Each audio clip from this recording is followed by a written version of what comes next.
it really bothers me that our answer to this has been financial education. I wrote an article, LinkedIn article, whatever, saying, I think financial education is a patronizing concept. There's nothing wrong with financial education, but it's just like, it shouldn't be like our answer, because the only people that say that's the answer are finance people. Like, I don't know why these people don't just educate themselves. Yeah. Okay, well, why don't you just educate yourself about like how to fix your car? Instead, you get a mechanic, and they should be able to have a financial professional at all levels. Every single person in America, in the world, should be able to have a quote financial advisor, not the way we define it today, but somebody who is a professional on their side, on their team, in an affordable way that helps identify their goals and reach those goals and doesn't patronize them about like how they're supposed to be doing this themselves. It's bananas.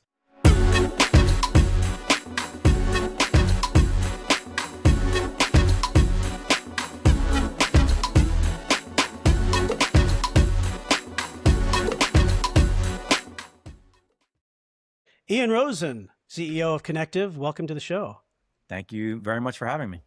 I think it's going to be a great conversation. You have had a career at the intersection of financial media, financial tech, investing, and I'm really looking forward to getting your perspective on kind of the state of the world. And, at some point we'll talk about your background in more depth, but what do you see that's going on right now in between tech and financial technology and what's happening in the investing world? And where do you think that traditional wealth management is falling down or could do better? Where are you seeing gaps in terms of helping people?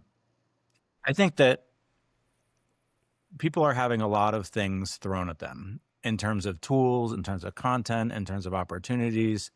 And it's very difficult for people to untangle what they should be doing, what they could be doing. And the main thread between those things is trust. And what brands can they trust? What people can they trust? What information can they trust? And a lot of financial products, as most of us in financial services know, are not particularly unique as products. Like, they're highly regulated and they are what they are. And what makes something different for a consumer, a customer, is how do I know what I should be doing and trust that this product or that product or these strategies should be what I should employ for my goals? And what kind of service am I getting in order to do that? One of the things that in my background, I've worked in institutional, I've worked in financial media, as you said, and retail, and now wealth management. The difference between those things, in my view, is you spend a lot of time in the first few with people who think about money all the time. They care about money. They're investors, or they're institutional investors, or they're venture capitalists, or they're retail traders, or they're financial media junkies because they love markets. But in wealth management, you start to deal with people who actually don't think about money all the time and don't want to. They just want money to be kind of in the background. And then there's an entirely different set of people, and this gets to your last question, where are we falling down? Where the entire wealth management industry is built on this concept of helping people invest, but investing is actually not a lot of people's problem. Like, it's not most people's problem. Their problem is, how do I, pay the rent next month? How do I budget? How do I get out of debt? How do I decide whether or not I should have life insurance? And if so, how much should I have? And I don't want to go learn all those things on my own. I think that's a big gap for people. So do you think it's even just beyond financial education, or does financial education have a role in that? So I have maybe a contrarian take on financial education. I think financial education is fine. I think it's important. I think all education is fine. But when I need my car fixed, somebody doesn't say to me, hey, here's some YouTube videos, here's a great website, go educate yourself. They say, go find a mechanic. Right? Or if I have a sore throat, here's some medical education. Somebody says, go find a healthcare provider. Like, the education is important, and it's worthwhile educating yourself. But in your financial life, which is such a huge part of your life, maybe second only to health, we're telling people that if you're not a do-it-yourselfer and you don't have a bunch of advisors around you, that you should educate yourself. But the way the industry is worked out, like, if you go back to the car analogy, if I want to get my oil changed and I have a Honda Accord or a Toyota Camry, I want to get a mechanic. I don't want to educate myself. Why can't I have a mechanic too? But the way the industry is organized in the parallel to financial services is that if I don't have a Bentley, if I don't have a significant amount of money, then I can't even get someone to help me, right? there has to be an option in financial services for people to not just necessarily educate themselves, but to get the one-on-one help that they need from a professional in the same way they would to help them fix their car or to have their healthcare needs addressed. And that's been a big gap. I think financial education is incredibly important. I was lucky enough that I grew up with, parents who were, knowledgeable and willing to teach those things. I agree with all the people who say this should be taught more in schools and making this more part of the education process. I agree with all that, but that doesn't help someone's kid today or someone's peer who's going through a divorce or a life change or something like that. So what do you do now? Go educate yourself. I don't think the financial education is the answer, the only answer, I guess. So what's the roadblock for people to get help that they need? So traditionally, and I think this is a real opportunity and why we're doing what we're doing at Connective. Traditionally, the advisory business, which, as I mentioned, focused on investments, the revenue model was either from commissions or like buying and selling products, or from getting a fee of assets under management, both of which kind of require you to have a significant amount of money already.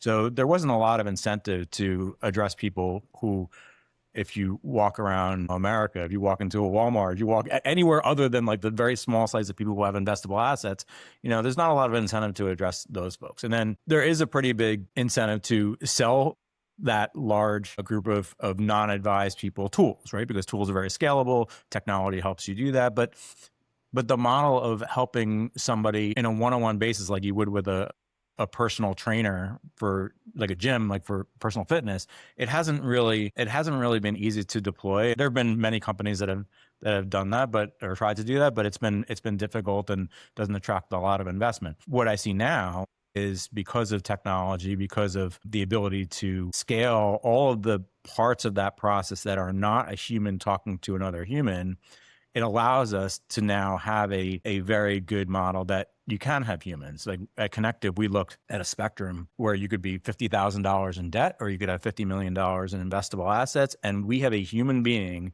and a pricing model that is digestible. That human being is going to help you figure out what your situation is, figure out what kind of your goals are, figure out how to get you from A to B and B to C and C to D and anywhere along that spectrum. I don't think that's really been possible in the past, and I'm excited that I think it is possible now.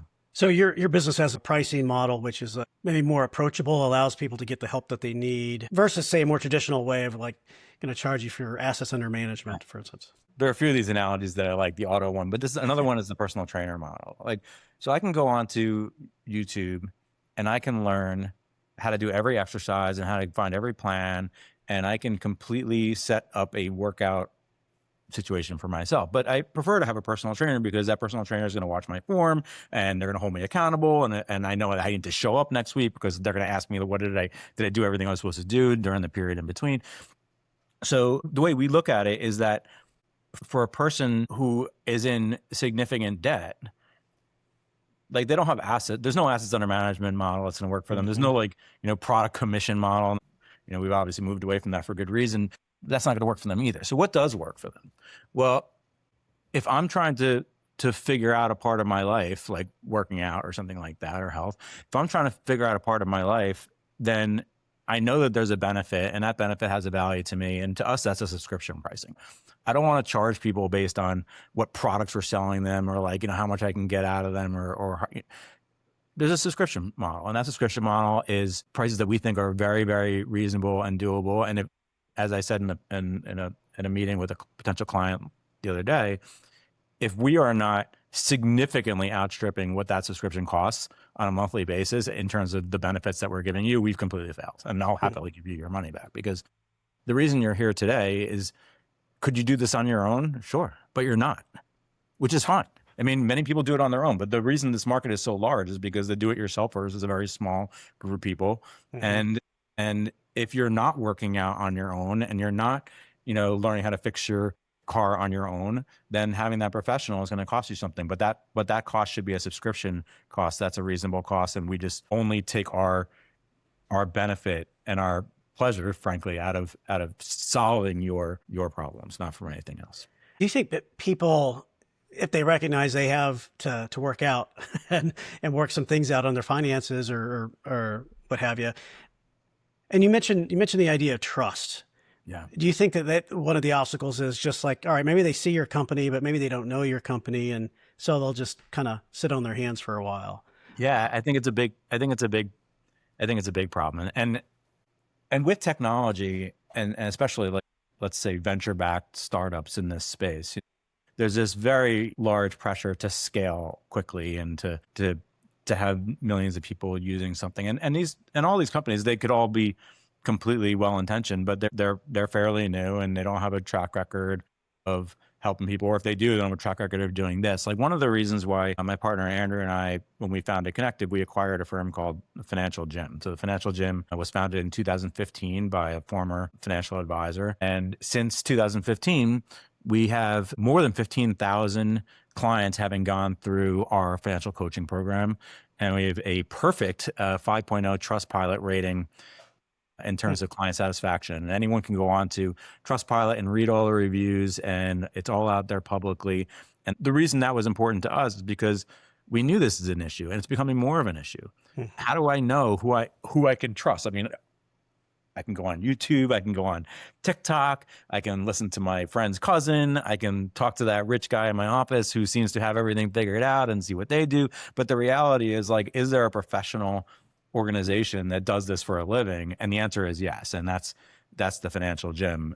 And like I said, we have 15,000 clients over 10 years that have gone through our programs and have found success. We think that we know that we can apply more tools and technology to be able to scale that and bring it to many more people in many different situations, and then add more capabilities. But that's the crux of your question. You mentioned TikTok and YouTube. I'm struck, and I continue to be struck by the rise of the finfluencer. I don't know if you have any thoughts about that. Have you Who worked doesn't? with clients that quote finfluencers? I don't know if that comes up or just people just actually learning from that. It comes up all the time, and there's a great quote from the book Gentleman in Moscow, if you've read it. Immortalis is like, it's the business of times to change, and it's the business of us to change with the times. You can't look back and say you shouldn't be taking your information from TikTok. Okay, Mhm. who cares what you think I should or shouldn't be doing? That's the way the world works. Social media, for a variety of reasons that we could have a whole other podcast about, is incredibly good at grabbing attention. There are armies of data scientists at Meta and TikTok and every other platform whose entire job it is to catch your attention, to find things that are going to interest you and to keep feeding you those things, or things that are going to make you upset or whatever. So whether you're going to have your attention grabbed by these things is not up for debate.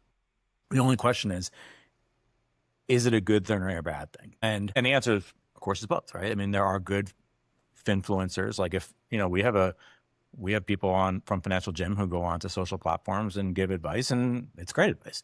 But there are people who aren't. And that gets back to your trust issue. How do I know who I should be listening to? That's a much more difficult thing. The rise of self-publishing. Anyone can have a mouthpiece, and we're all sort of equal under the eyes of the algorithm in terms of like, if you're interesting and people like you, then great. You are now an influencer. I don't care what your qualifications are, right? In the world where that's true, you're going to have a lot of people whose entire raison d'etre is to scam you. Their goal Hmm. is to prey on your fear and anxiety. And I want to come back to this point about fear and anxiety around money. Fear and anxiety around money, around beauty, around health, like these are enormously important topics to people. So they're easy prey.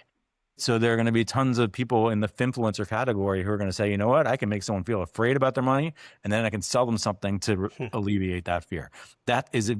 It's a very dangerous thing. It exists across all categories. It exists in our category. It comes back to the trust thing. But in terms of why this becomes an issue, particularly in our category, there's a study that I've been citing a lot lately from Price Waterhouse's, I think it was 2023 employee survey, that something like 60% of people feel significant financial anxiety more than many other categories, more than work, more than Hmm. personal life. It affects their jobs. It affects everything that they're doing. The answer to that to me is not, oh, here's a website, financial education. The answer to that is, okay, we have a health problem here, a financial health problem Hmm. here. What do we do in a health problem?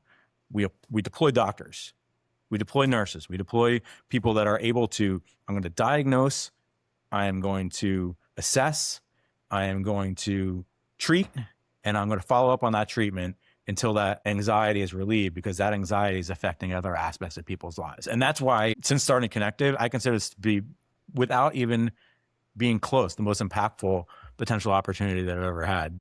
Because everywhere I look, there's people who are going to have their lives improved by removing, in a healthy way, financial anxiety, so they can focus on other things like their family and their jobs. And Maybe you can talk a little about how you started Connective. I mean, you ran MarketWatch. I think you were the CEO at StockTwits. You've had a couple other ventures, I think. Tell me about that. How did you come to Connective?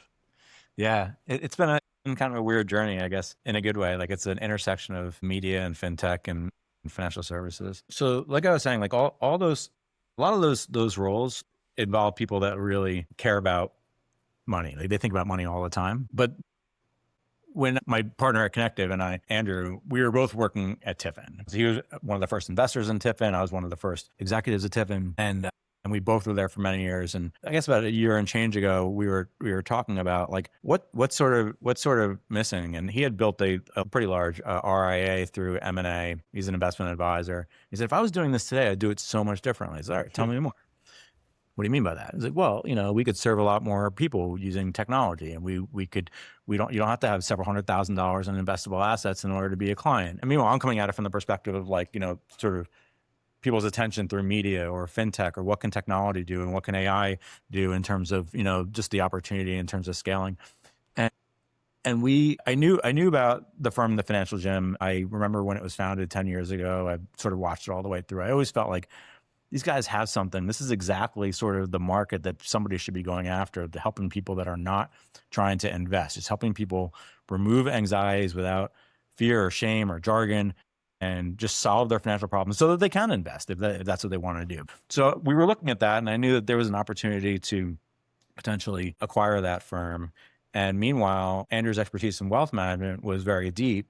And we felt that the combination of our skills and the time in history, because timing is everything, having spent time at Tiffin and building AI-based tools for wealth, that the combination of these things was going to create a lot of risk and fear in the market, in terms of, like, oh my God, what's going to change and how am I going to change with it? And I'm going to get overrun by the AI wave, and et cetera. But more importantly, a bigger opportunity to ride that wave, to be able to serve not just a couple thousand people. Like I say, 15,000 ex-clients of Financial Gym. That's great. It's a big number, but it's a tiny number.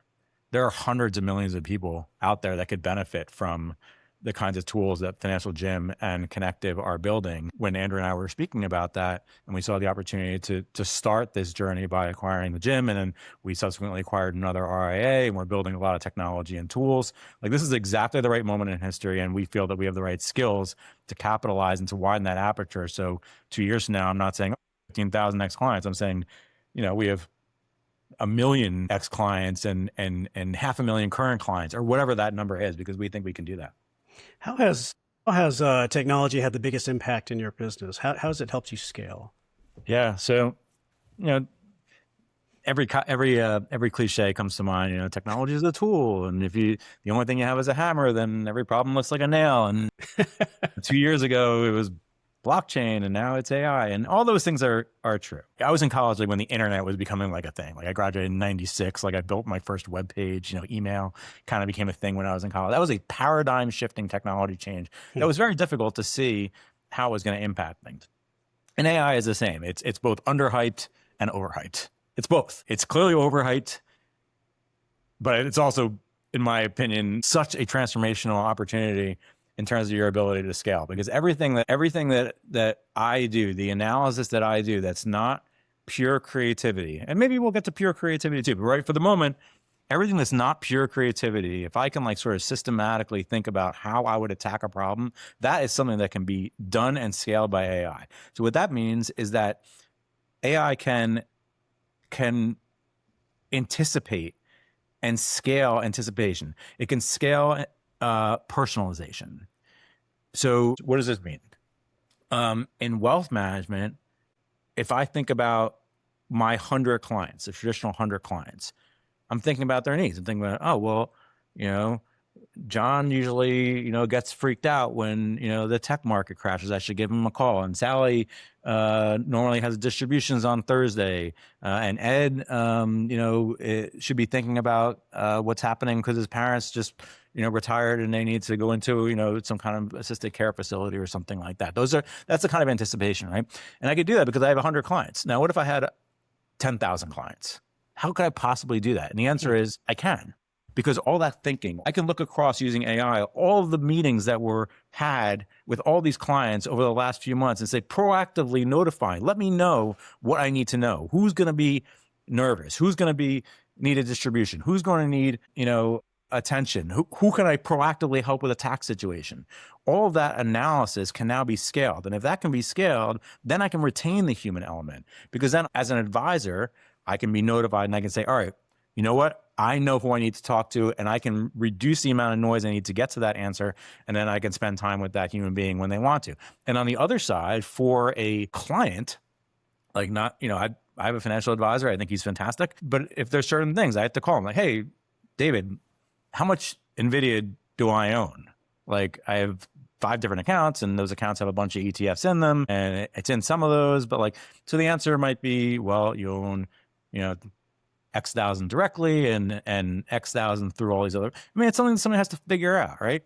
But the truth is that I can have a natural language interface where I can just ask that question and get that as answers back. Or what happens if Tesla, crashes tomorrow? Like, what does that mean for me? Like all those answers are very much discernible if you have information about my portfolio. So from a client perspective, yeah, maybe I want to talk to my advisor one-on-one and I still have that option. But maybe I just want an answer that I don't need to talk to that person.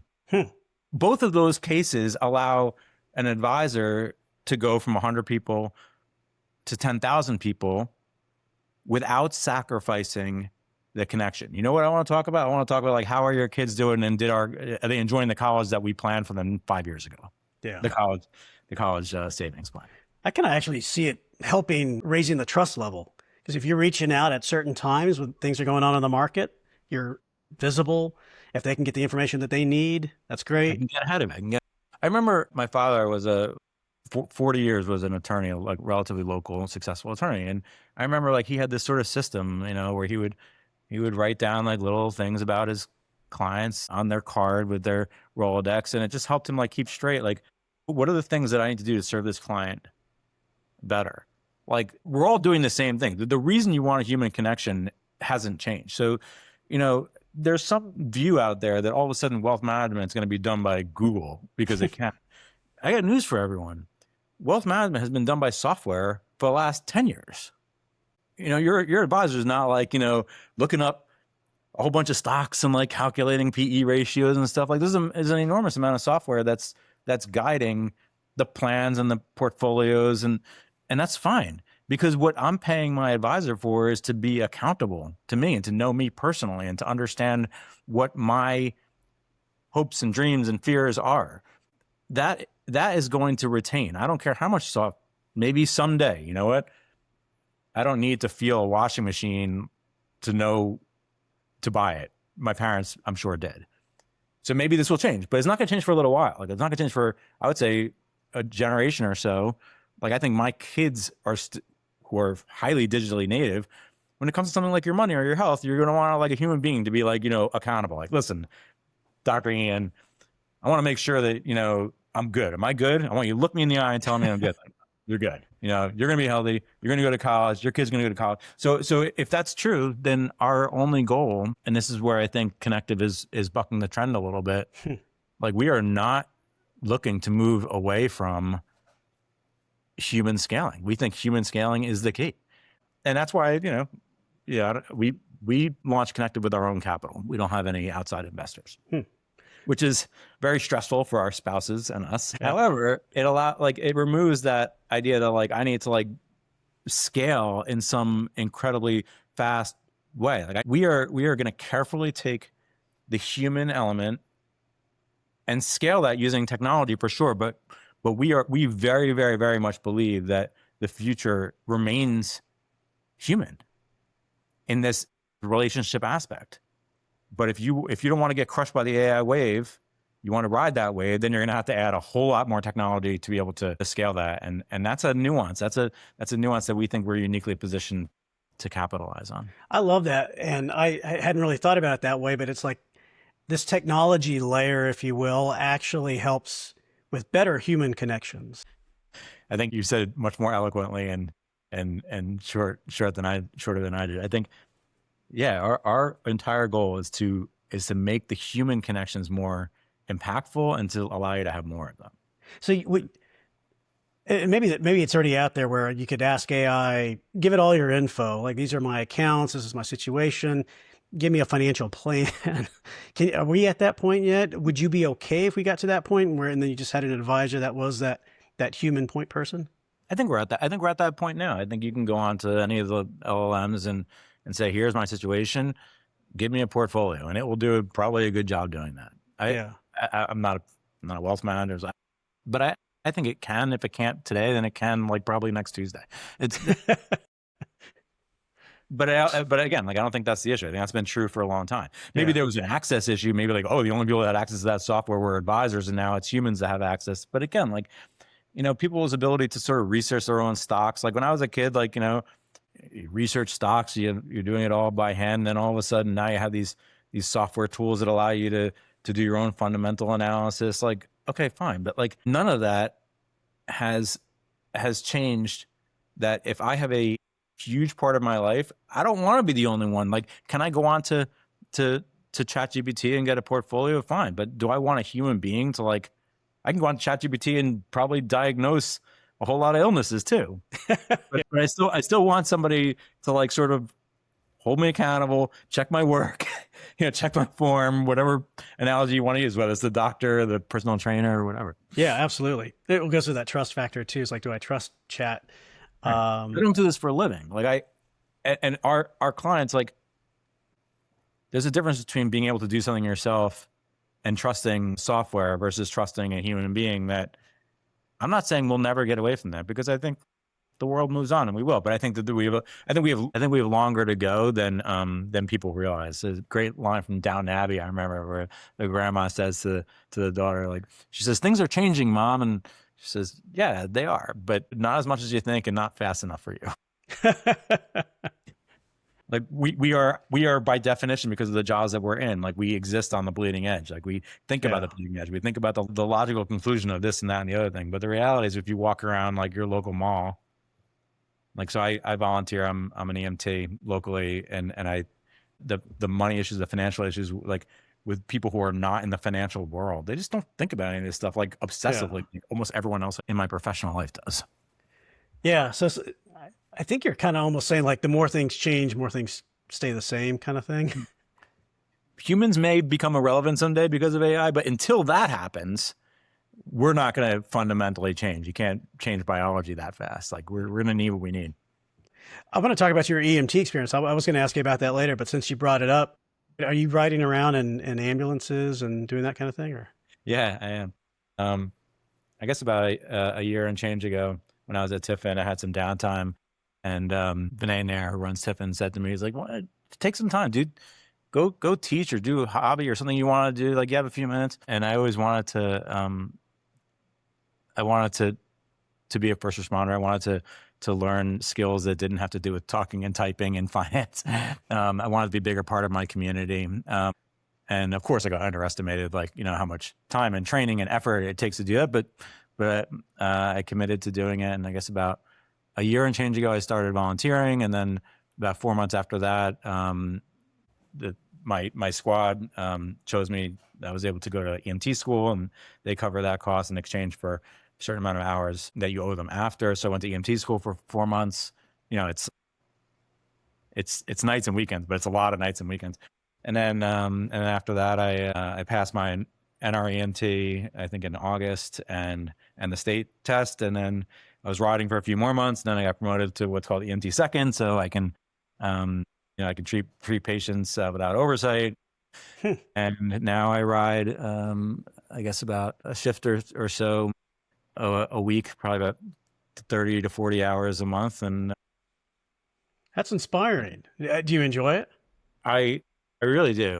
I can imagine you see some gnarly stuff sometimes, though. But You see people at their worst. Nobody calls 911 because they're having a great day. And you have an opportunity to sort of help, but it's a really unique thing. Like by the time someone, like most doctors, like somebody comes in, like they've thought about what's happening, or they've been evaluated. Like I see people that like something just happened, Hmm. and you get to be a part of. Hopefully, you can make their lives a little better, and you to some degree, like if you're like a corporate person and you're used to like sort of high intensity problems and making decisions really quickly and being confident in your decisions, like all that sort of plays into this as well, but you get to have a bigger impact.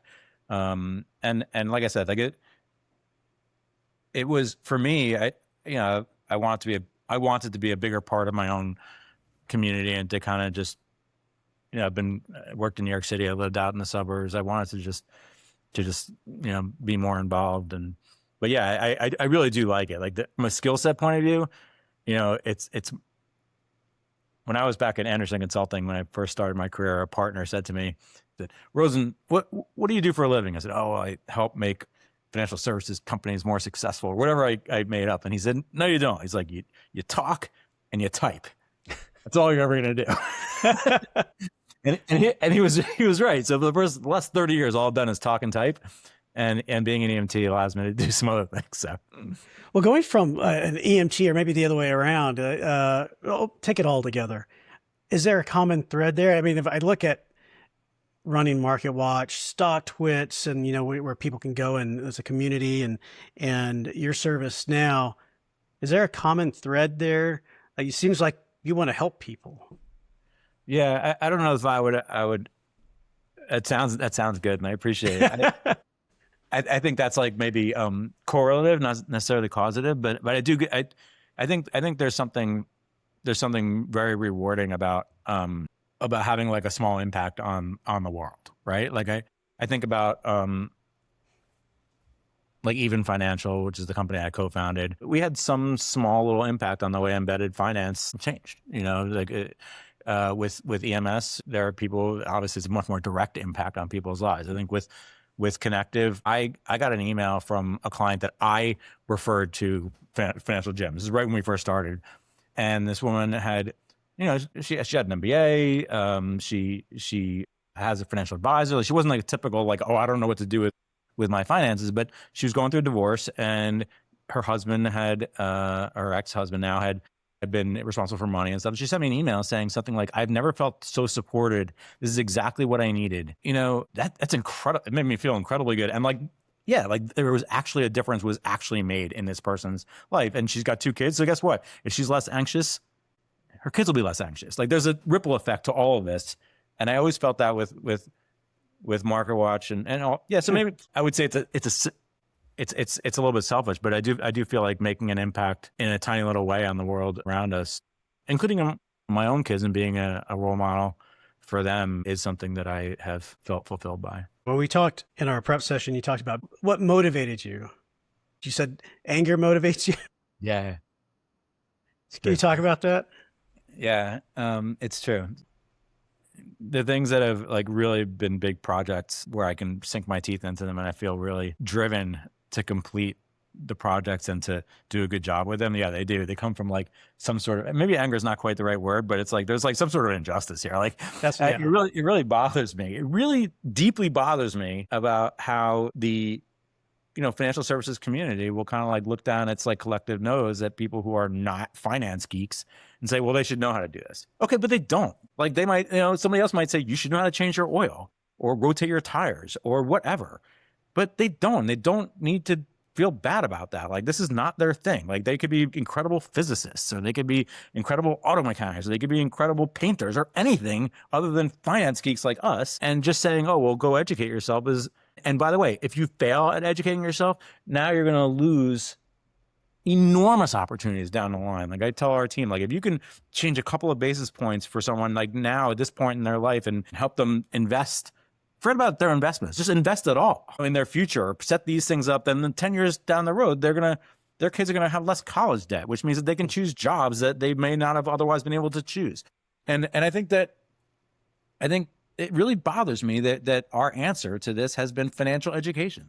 I wrote an article LinkedIn article, whatever, saying, I think financial education is a patronizing concept. There's nothing wrong with financial education, but it's just like, it shouldn't be like our answer, because the only people that say that's the answer are finance people. Like, I don't know why these people don't just educate themselves. Yeah. Okay, well, why don't you just educate yourself about like how to fix your car? But instead, you get a mechanic, and they should be able to have a financial professional at all levels. Every single person in America, in the world, should be able to have a quote financial advisor, not the way we define it today, but somebody who is a professional on their side, on their team, in an affordable way that helps identify their goals and reach those goals, and doesn't patronize them about like how they're supposed to be doing this themselves. It's bananas. Sorry, you can see I'm getting worked up about Yeah, I love it. I think the idea that like the retail investor should just roll over and let the professionals do it. I don't think that's right. I think there's a role for do it yourself. There's a role you should always be able to do it yourself. Like there's a movie called The Edge, old movie with Alec Baldwin, and but this billionaire, and he has this phrase like, well, what one man can do, another can do. That's true. Like you can learn how to do anything. We live in a world where all of human knowledge is in our pockets at all times. So you should be able to learn how to do anything. But the idea that you have to learn how to do everything, or in this particular category, you have to learn it, but in that particular category, it's okay to be ignorant. Like, yeah, it's stupid, and it's damaging. Yeah. It's damaging. It's genuinely damaging to people who feel like, I don't have the skills to, I don't know what to do about saving for college, so I'm just going to like ignore it. Mm-hmm. Like that's hurting them. It's hurting us as a country. It's hurting everybody. We can fix this. I think you've hit on something that I've had a hard time articulating with the idea of financial literacy and, knowing how to do it, as we talk about, which I'm sure it's a great thing. Go learn as much as you can. If the call to action isn't financial literacy, what is the call to action? What is that phrase? I think the answer is ask your financial professional how to proceed. You know what else? Where else you see this? In student loans. I think student loans, we are putting an entire generation of kids under the thumb of debt. And why? Schools aren't acting in loco parentis. They're giving people loans that who knows whether they can ever pay back given their career choices. Nobody's saying like, you study, you should follow your dreams, study whatever you want. It's $70,000 a year. And by the way, we'll loan you all this money to do it. And if we don't loan you the money, then the government will give you this loan. And by the way, you can't dispose of it through bankruptcy or anything else later. But, all of these things are avoidable. So I think if we can help people understand, if we can have a financial professional who's on your side, that's the point I was getting to with the student loans. Who's on the side of the student? Who's on the side of the kid? The kid's parent is. What if the kid's parent is not knowledgeable enough? Well, I don't know. The school said they'll give you this loan, so we're going to do it. Where are the people who are acting in my interest in the same way that a healthcare professional would be, or something like that? Yeah. The answer to your question is that every adult should have a financial professional. What's the first thing that happens when somebody gets arrested on TV? They say, I'm calling my lawyer. They don't probably don't have a lawyer, but they know they need a lawyer. If somebody says, "Hey, let me give you this student loan for $400,000 at 18%," like, let me call my financial professional. Let me call my lawyer. But we're not doing that. Call us. Call Connective. We will be your advocate. Call Connective. I think that's the tagline. I know there's big problems to solve, and you're trying to fill a gap. If you put on your entrepreneurial hat or what have you, what are the next problems you're going to try to solve? Well, I feel like I have my hands full with the making sure that 150 million people have their own financial advisor. Yeah, that's a big. Once I'm done with that, I think there's like a holistic approach to your money that is not yet properly conceived of. Like we're dealing with we're taking two pieces, investment and let's call it coaching, and putting them together. But there's 10 other ones, right? I think there's a holistic view. If you've ever, there's some old saying that if you make $10 and you spend $11, you're miserable. And if you make $10 and spend $9, you're ecstatic. There's no in between, right?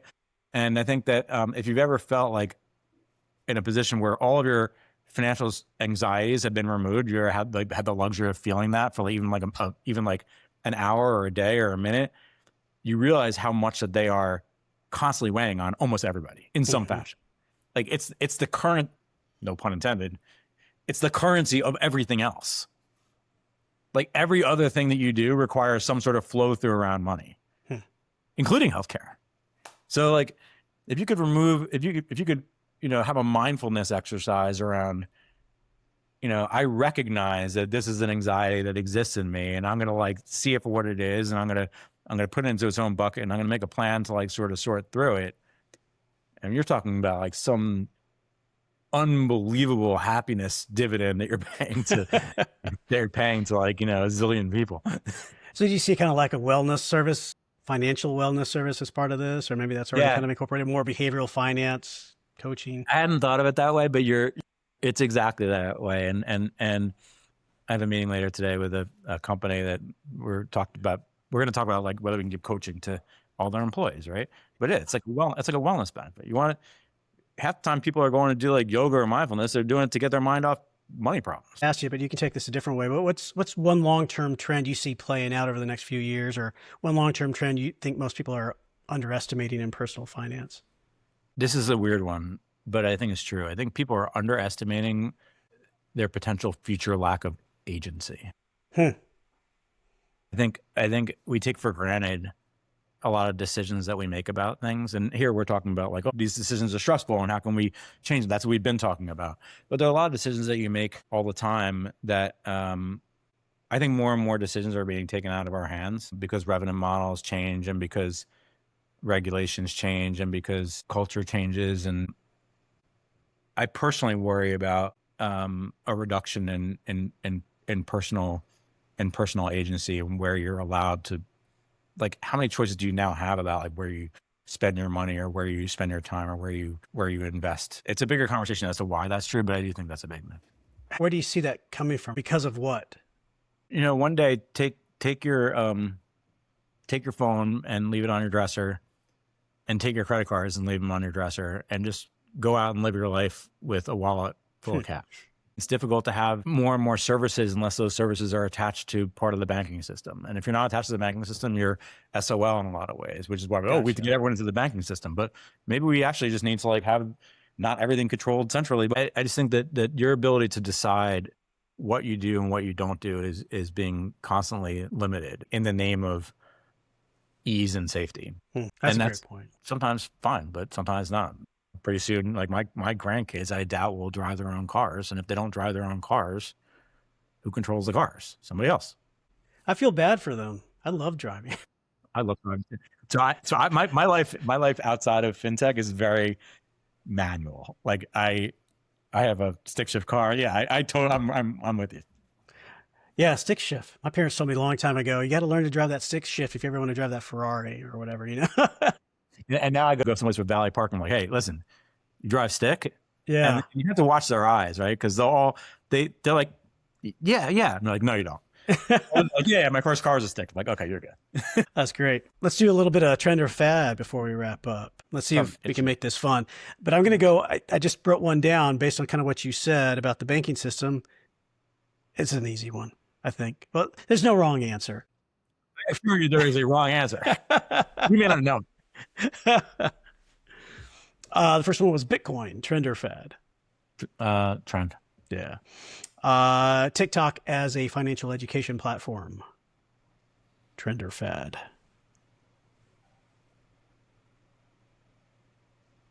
Fad. Data centers, trend or fad? Trend. Private investments, trend or fad? Fad. And smart homes, trend or fad? Sadly, trend. Yeah, sadly, you don't have any like smart switches or things like that? I have some, but yeah, it's convenience versus like your internet goes out. Yeah. Now my house doesn't work. Like that's not like, is that okay? I don't know. Is it okay? Maybe it's just okay. We used to feel that way about electricity. What do I know? Yeah. That's why you can't live forever. Like, I'm not ready to go just yet, but you can't live forever because at some point your brain is just like, not like, you know what? I'm tapping out. It's too much change for me. Yeah, there is a lot of change. I've done a lot to outfit the house with like smart things, and I like it when it works, but more often than not, I'm fixing something and I Why, just want why to is kind why is the light?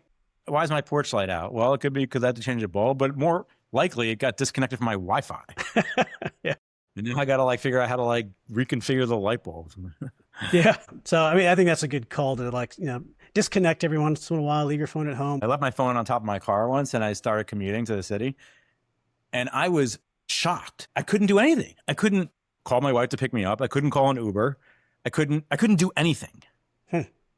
Like I had to go to I had to get off the bus in this case. I went to a gas station, had to ask somebody, can I borrow a phone to call my, it was so disconcerting. And now I have a backup phone that I keep in my, that I can connect to Wi-Fi. Yeah, you need this stuff. Everything, your whole life is connected through your phone. You know what? You got to use your powers for good. Like, so, you know what? With every technology, there's stuff that you worry about, but we spent the majority of this call, which I'm happy about. I believe that we are going to positively impact a zillion people and reduce their anxieties. And if that means that they have to configure their front porch light, maybe it's okay. I'm all for that. I'm all for that. Well, thank you so much for coming on and telling us about what you've got going on in your business. What's the best way for people to learn more about you and Connective? Yeah, they can go to connectivewealth.ai or financialgym.com. And I appreciate it's a very thoughtful conversation, and you don't always get those these days either. So I appreciate that. Well, I appreciate that as well. And again, thank you for coming on. It was great to talk to you, and hope to stay in touch. Yeah, absolutely. Absolutely. Awesome. Have a great rest of your day. Thank you. And thank you for tuning in to another episode of Trends with Benefits.